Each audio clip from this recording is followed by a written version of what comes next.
Hey everybody, hope you can hear me. I haven't been on the computer recording video for over a week now. It's Chinese New Year. I teach online. I need to turn on mirror effect. I teach online half-time, and then I teach, or I'm a tutor after school. I manage a learning center. Anyways, I'm doing this video today because Elizabeth Ronick told me to. No, Elizabeth Ronick is or Liz is what she likes to be called, is my nutritional therapist that I hired at a little bit after New Year. Weight loss and that kind of thing was not a New Year's resolution for me.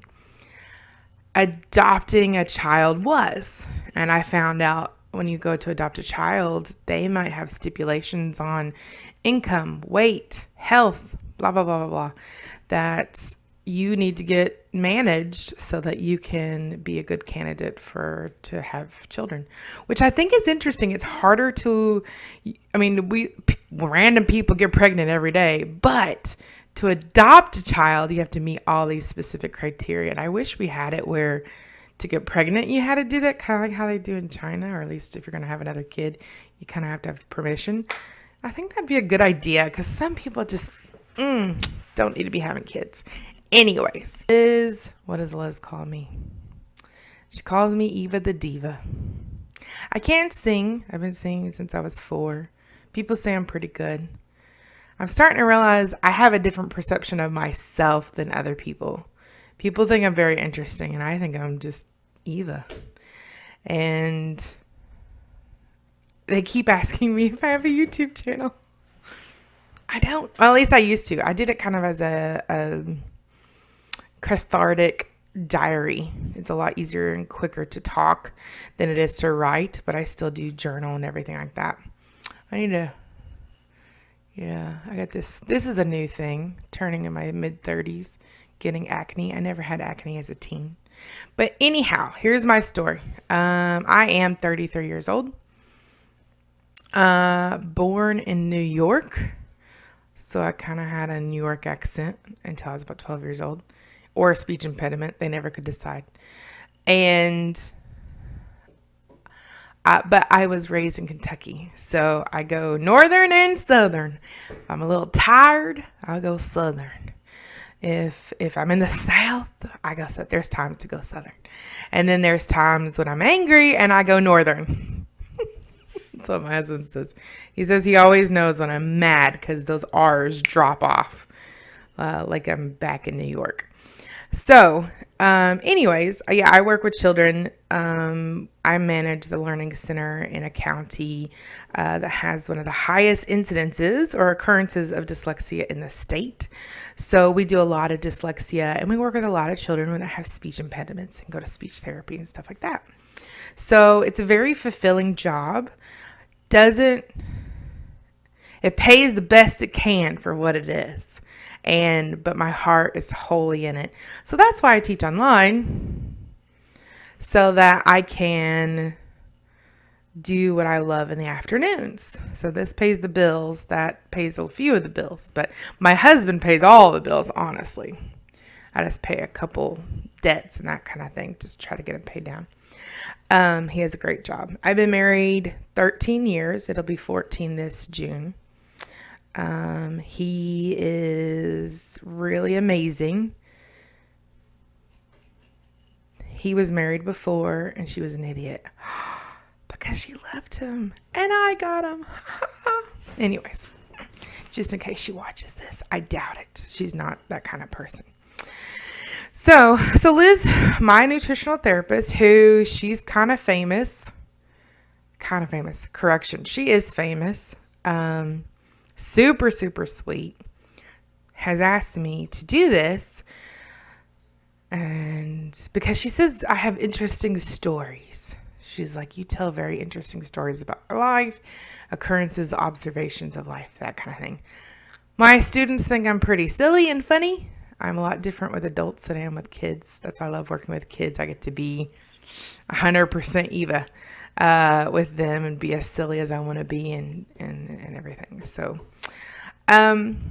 story time.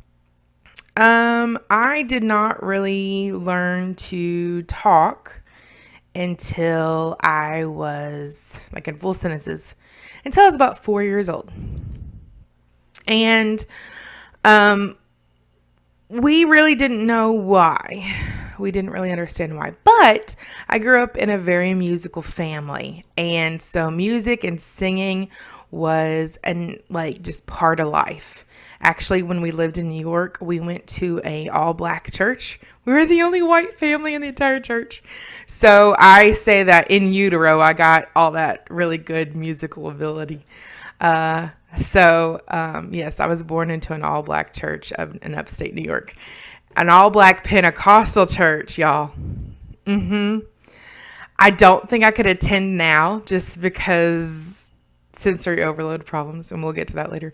But so anyways, I didn't really talk till I was 4 years old. And when I started singing, and singing opened this door, and I started understanding language better. They say music is mathematical, and my brain, that's how I have to have things explained to me, is in a very mathematical way. I learned to parallel park using a coordinate system. Here, I'm going to use some graphics. Here we go. Cheap graphics, like what I do with my kids.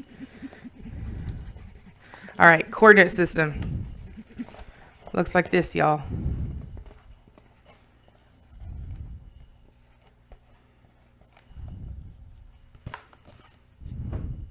You may have seen it in high school algebra. That's how I had to be told how to parallel park, was using Cartesian coordinate system and using geometry. And then I got it, and I parallel parked perfect ever since then. So it's like I have to be explained in the most complicated way how to do something. Like to learn how to drive a stick shift, I had to be taught the internal mechanisms of a combustion engine and how it functions. And then I knew how to drive a stick shift. Just trying it out didn't work for me. Trial and error doesn't work. I need like the most complicated explanation, and it makes sense. But not everybody's like that. Tutoring, which is something I've been doing professionally for over 13 years now, is taking something super complicated and going the opposite direction and making it super simple. So, but anyway, singing was how I learned to speak and how I learned to talk. And I remember being 4 years old, singing in front of people. And the cool thing is I have this ability to block out the haters. I was just born with the ability to block out the haters. And I'm just in my little world, block out the haters, do my little thing, live my little life, and it turns out really good. So that's how I learned to speak, is through singing. So music matters a lot to me. Music and singing, it's the gateway to language for me. And it's still a gateway to language for many children. Since I'm an ESL teacher, I have learned that if I have a sentence and I make a song with it, they get it better than if I just speak the sentence. So it's pretty cool, like saying, "The apple is red." They'll get that better than if I just say, "The apple is red."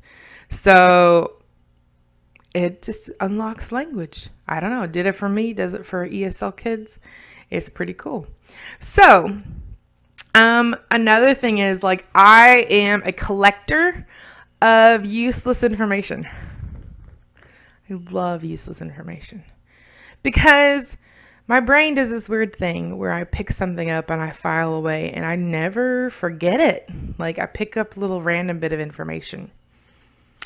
And let's see, what random bit of information would I like to tell today? Did you know pets can get lung cancer from secondhand smoke? Yes, this is why it's important not to smoke in your house around your animals. If you love Fido, if you love your little Felix, do not smoke in your house. They are getting this secondhand smoke and they can develop lung cancer and throat cancer and everything. My cat Felix died from throat cancer. I gave up smoking a long time ago. Long time ago. It's almost 20 years now.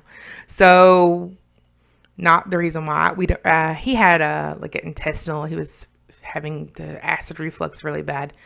I think he had the megaesophagus thing going on, which is a structural deformity.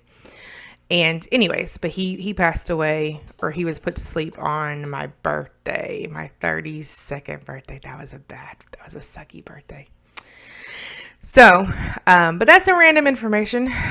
Animals can get lung cancer from secondhand smoke, so don't smoke around your pets, y'all. Just like you wouldn't smoke around your kids, don't smoke around your pets if you love them. So I'm going to just kind of use this to tell stories that Liz wants me to share with the world, and that other people who have asked. This is something I inherited, and it's kind of funny. It's called the Johnson look, and it looks like a lot like Dwayne "The Rock" Johnson.